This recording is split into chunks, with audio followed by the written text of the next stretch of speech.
sure whether you were asking me because you felt it didn't, or did you... You weren't supposed to know why I was asking you. I was just asking you. Okay, well, I'm asking you now. What did you mean by that? I was just wondering what you thought. You should have seen by the grin on my face as I was sitting there watching Ash be the jerk that he was, or that he could be.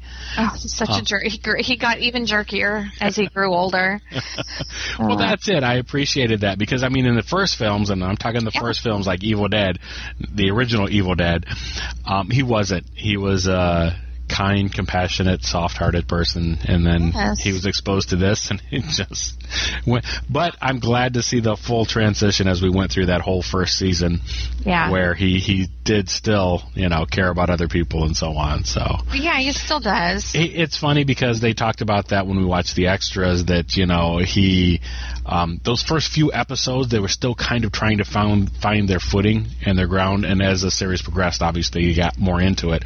But that's what I appreciate when a filmmaker, producer, director, writer, whoever takes the time to go back to the original source material, which they did here. Rebuilding that cabin and stuff. They took the time and the effort for continuity, just all that stuff. And it's basically just the gang got back together. Basically. That's how added a few people and what have you. Well, yeah, but I mean, all of the key players were there. The gang. I was thinking of Ash. And it's like, Ash didn't have a gang, but yes, I got you. No. The people producing it, Rob Tappert and Raimi's and Well, I'm hoping to see Ted Raimi in there. Oh my gosh, that'd be awesome. Yeah. He's the best. Great stuff. All right, so Ash versus Evil. Of course, I'm a Xena geek from way back, so... Right. Yeah. The Jungle Book. What? The Jungle Book. The Jungle Book. What did you think? What did you think? Did you forget that we watched it? No, I didn't even understand. I'm like talking about Evil Dead, and all of a sudden you're saying something I didn't understand. Jungle Book. That was a weird thing to... I heard book. You tell me. What did you think of the Jungle Book? I enjoyed it. I think I still enjoy the animated one better. Yeah. But I think that might be the singing in there a little bit more. But however, I enjoyed Christopher Walken. Some of the things seemed a little over the top, like they pushed it just a bit to, because they were on the big screen, they took advantage of it a little bit. King Louis was massive there. But I did enjoy it. I thought they did a good job making a live action of it, even though they maybe went a little over the top. Okay. Yeah, I would agree with that. Yeah. I was never a huge Jungle Book fan. Really? Which is weird because I love those sexy animals. Pants? You know what? It's those little diaper pants. They bugged me so much when I was little. So I was very sad to see them again in a live action. Like, dang it, he's got those little red diaper pants again. It just bugged me when I was a kid. All right. Yeah. But yeah, no, it was fun though. It was really well done, I thought, and there was a lot of really cute things going on in there. I'm all about cute. Yep. Oh my gosh, there was a pangolin in there. It was adorable, and yes, the little wild pig. There was tons of cute little animals in there, and everything looked really good. Yeah, spot on. I agree with you. King Louis was a bit over the top. I don't know why he was the size of King Kong, but okay. Yeah. That was a little weird, but hearing Christopher Walken voice him was a joy. So was Bill Murray. Bill Murray as Baloo, and it was good. Baloo was great. Yeah. So I saved this one for last, and it looks like we're going to go a little long on this one, and that's okay.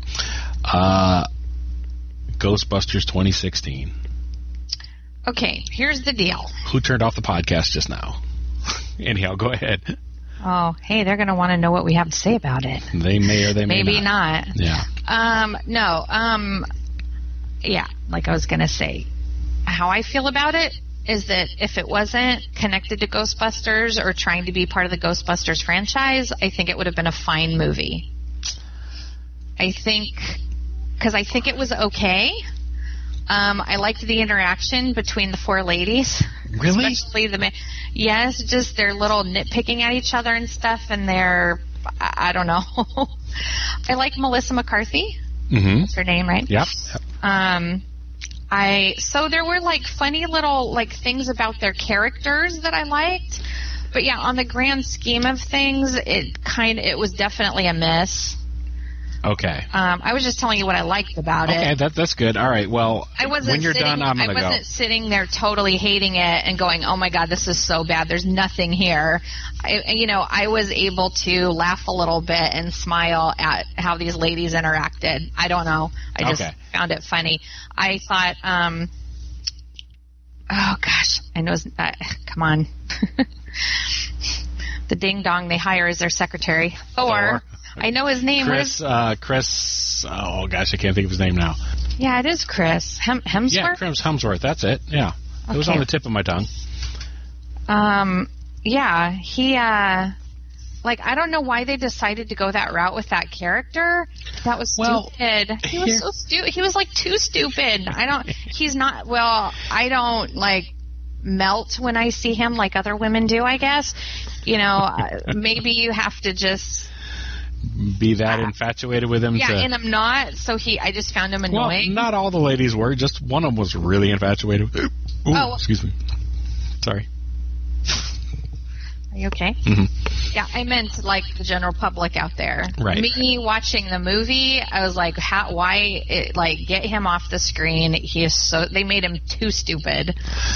Whereas maybe other women watching the movie might be like, oh, thank goodness he's here. I could get through this thing now just because he's so lovely to look at. For me, yeah, that didn't work. Okay, so I made him so stupid. Here's my thoughts on it. I did try to watch it without bias, without rancor. Right. And it fell flat for me. It felt forced. Parts of it felt forced. Now, that's not to say I didn't smile. That's not to say that I was completely offended because they remade my movie with the wrong people. Right. I thought it was interesting for them to go the route of making them all women. Right. And then perpetuate stereotypes throughout that. Now, I don't know what they should have done, but parts of that felt forced. I don't know. I'm not saying that I was being preached to about girl power, but you might have been. But then to have, so I don't know. So that were mixed messages to me coming through there and stuff. And so that was a little distracting from it. It was fine for what it was. I laughed. There were funny parts. To me, the best part about it, and I hate to say it, but going into the movie, I expected to be annoyed by Leslie Jones, but she was, for me, the best part of the movie. Okay. Once she appeared on there, her character, her personality, it actually took whatever I felt towards the movie and raised it up a few notches. Okay. I really liked her in there, and I didn't expect to going into it. Yeah. Because to me, that just seemed like, I don't know, just a little off center, it just felt weird and out of place or whatever. I did appreciate what you said about she was the fet of the group, going back to the strain and stuff, her knowledge. So I appreciated them working that into it. And do we talk about, without going into specifics, I appreciated the cameos in the film. Yeah. There were some fun camps. So there's reasons to see it. That's what I'm saying. It was enjoyable enough just as a movie if you could forget that it's supposed to be Ghostbusters. Yeah. Them bringing back some of the, there was a lot of, the cameos were totally fun though.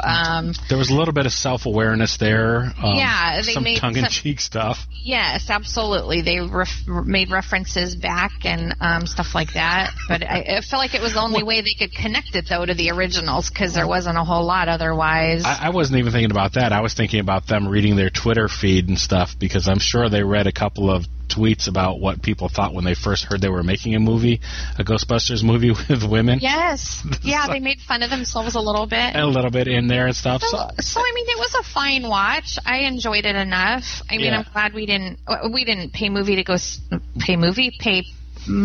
to go see it at the theater. Right. But I mean, it would have been okay. I was scared to do that because everyone hated it so much. I thought, oh man, it's so bad that I don't want to spend $10 to go see it. Right. But it was okay. Having said that, it was okay. I just hope but don't do it again. Okay. All right. But I think they'd had that was the movie that I read that they had another one written and they were just waiting, and this one flopped so abysmally that they just canned the second one. Okay. Yeah, because it looked like they did set it up for the end with another.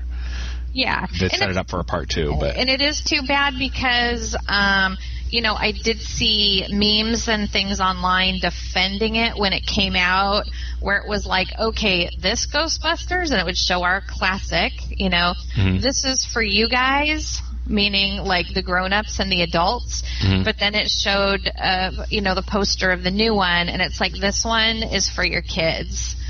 I know we like our kids to love what we loved when we were little or teens or whatever, but it's kind of right. It showed all these little girls dressed in Ghostbusters costumes, and they're like, you know what, this is who this new movie is for, like the new generation of, right. So that is true, because I'm sure a lot of kids went out and saw it, and it was their very first exposure to any kind of Ghostbusters type stuff, maybe. Right. Unless their parents showed them the old stuff. But I'm sure a lot of kids loved it. It was new to them, you know.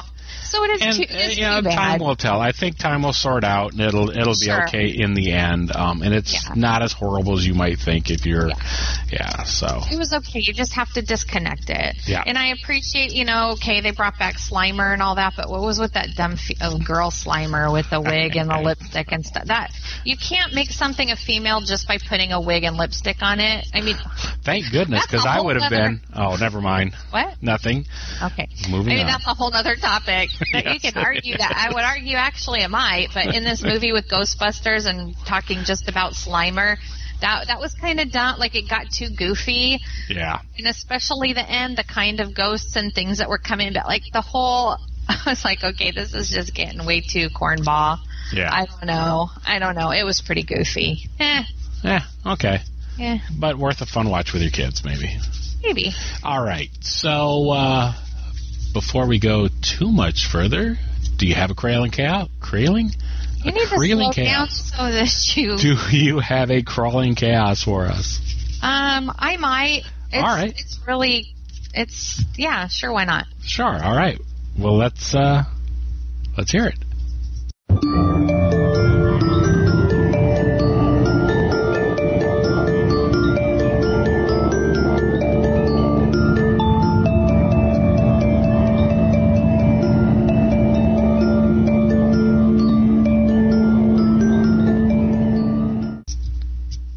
Okay, so I saw an article titled, "The close door button on most elevators is a big fat lie." Why are you laughing?